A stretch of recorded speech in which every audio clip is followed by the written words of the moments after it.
जय हिंद दोस्तों। एग्ज़ाम जैसा कि मैथ का एग्ज़ाम हो चुका है ना। कोशिश था कि हम ऑब्जेक्टिव को सब क्वेश्चन बता देते हैं, लेकिन किन्हीं कारणों से ऑब्जेक्टिव नहीं बता पाए हैं। आज कुछ 5 नंबर का क्वेश्चन हम लोग देखेंगे, है ना, जिसमें एक क्वेश्चन देखिए यहाँ लिखा हुआ है। मेरे पास एक क्वेश्चन है फर्स्ट सिटिंग का 36 नंबर क्वेश्चन है, 5 नंबर का हाइट एंड डिस्टेंस का। ठीक है, क्वेश्चन इस बार थोड़ा सा हट के है। हम क्लास में अक्सर बोलते हैं कि बोल रहे थे कि तैयारी इस बार ज़बरदस्त होना चाहिए, क्योंकि इस बार कुछ ना कुछ परिवर्तन होने वाला है। आप देख सकते हैं क्वेश्चन का भी मैं क्वेश्चन का लेवल भी हट के था। नया नया क्वेश्चन जो पहले कभी भी नहीं पूछा गया था, और एग्जाम में भी कड़ाई चल रहा है। जो सिर्फ इधर उधर देख के सोच रहे थे हम निकल जाएंगे, उसके लिए थोड़ा मुश्किल हो गया। ठीक है, तो क्वेश्चन ऐसा नहीं है कि बनने वाला नहीं है, लेकिन जो बच्चा समझा होगा, है ना, उसके लिए तो ठीक है, लेकिन जो रट के गया होगा उसके लिए तो दिक्कत होगा। ठीक है, चलिए इसको हम सॉल्व करते हैं। अगर आप लोग कहेंगे कि ऑब्जेक्टिव को भी हल कर दें तो हम हल कर देंगे। अगर आप लोग मिला नहीं होंगे तो कमेंट में अपना अपना नंबर बता दीजिएगा। ठीक है, देखिए हाइट एंड डिस्टेंस का ये क्वेश्चन है। कहता है एक मीनार के पास, पहले मीनार बना लेना है। चलिए मीनार है। एक बात याद रखना है कि जब भी हाइट एंड डिस्टेंस का क्वेश्चन आए तो इसमें समकोण त्रिभुज ही बनेगा। ठीक है, तो ये दिमाग में चल के चलना है कि जो भी हो हमको एक समकोण त्रिभुज बनाना है ज़्यादातर में।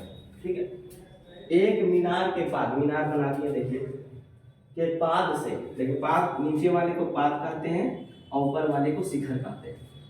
पाद से एक भवन के शिखर का उन्नयन कोण, एक भवन है मान लिया जाए इधर, है ना, इसके शिखर का उन्नयन कोण, देखिए इस,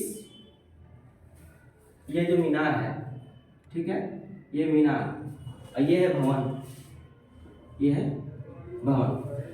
ये मीनार के पाद और भवन के शिखर का उन्नयन कोण, मतलब इसके पाद पर इसके शिखर का उन्नयन कोण कितने डिग्री का बन रहा है? 30 डिग्री का बन रहा है। 30 डिग्री, 30 उन्नयन कोण 30 डिग्री है। और भवन के पाद से, ये भवन है ना, उसका पाद ये है, ये भवन है, उसका पाद ये है। भवन के पाद से मीनार के शिखर, देखिए मीनार के शिखर का उन्नयन कोण 60 डिग्री है, मतलब इसका कोण यहाँ पर 60 डिग्री का बना रहा है। ठीक है, और यहाँ पर 30 डिग्री का बना रहा है।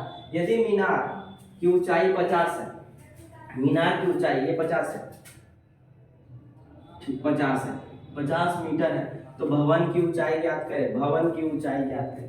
एक बात और गौर करना है, हम लोग त्रिकोण ज्योमेट्री में पढ़ चुके हैं। अगर कोण बड़ा होगा तो उसके सामने की भुजा बड़ा होगी, अब कोण अगर छोटा होगा तो उसके सामने वाली जो भुजा होगी छोटा होगा। उस हिसाब से फिगर गलत हो गया, क्योंकि ये कोण छोटा है तो भवन को छोटा होना चाहिए था, है ना। तो छोटा कर सकते हैं,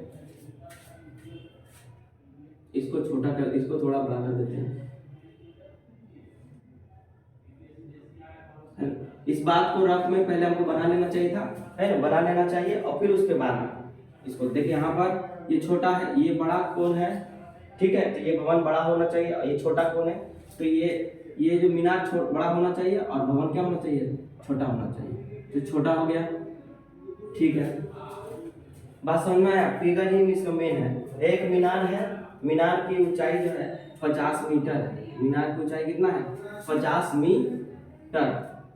ठीक है, और मीनार जो है भवन के शिखर का उन्नयन कोण 60 डिग्री बनाता है, और भवन पर शिखर 60 डिग्री बनाता है, और भवन जो है मीनार के पाद पर से उन्नयन कोण 30 डिग्री बनाता है। ठीक है, इसको नाम दे देते हैं ए, बी, सी और डी। यहाँ पर दो समकोण त्रिभुज नजर आ रहा है। एक समकोण त्रिभुज ए बी सी और दूसरा समकोण त्रिभुज है डी सी बी। ठीक है, इन दोनों त्रिभुज में चलेंगे। और देखिए इसको हम कुछ मान लेते हैं, इसको मान लेते हैं x और इसको हम मान लेते हैं y, है ना। तो इतना बात लिखना है ना। माना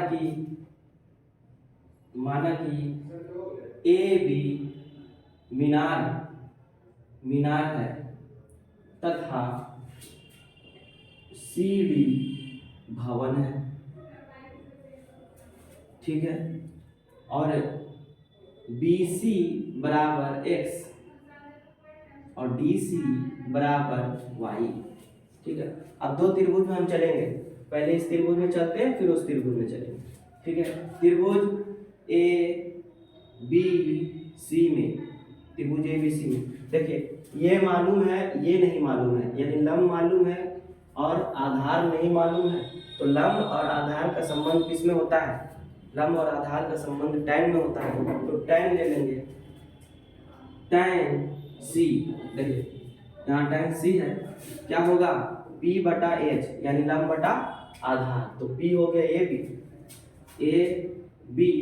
और आधार क्या हो गया BC, ठीक है। tan C का मान कितना है? C का मान है 60 डिग्री, C का मान 60 डिग्री है और AB का मान 50 है और BC का मान x है, ठीक है। tan 60 का मान √3 होता है 50/x, x इधर जाएगा तो √3x बराबर 50, तो x बराबर 50/√3। देखिए यहाँ से यहाँ तक की दूरी निकल चुकी है। अब हम उस त्रिभुज में चलेंगे, यानी भवन जिसके साथ लगा उस त्रिभुज में चलेंगे, ठीक है। त्रिभुज DBC में, ठीक है। इसमें भी tan लेंगे क्योंकि ये मालूम है और ये मालूम करना है, आधार मालूम है लंब मालूम करना है। तो tan कितना लेंगे B, या कौन मालूम B है तो B ले लेंगे। इसमें भी P बटा H होगा तो इसके लिए P क्या हो जाएगा CD और ये क्या हो जाएगा BC। tan B बराबर यहाँ 30 डिग्री है, 30 डिग्री, और CD कितना है y और BC कितना है BC x है, ठीक है।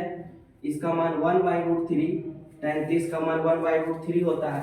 y का मान तो निकालना ही है और x का मान देखें यहाँ मालूम है कितना है 50√3, ठीक है। 1/√3, √3 ऊपर जाएगा तो √3/50।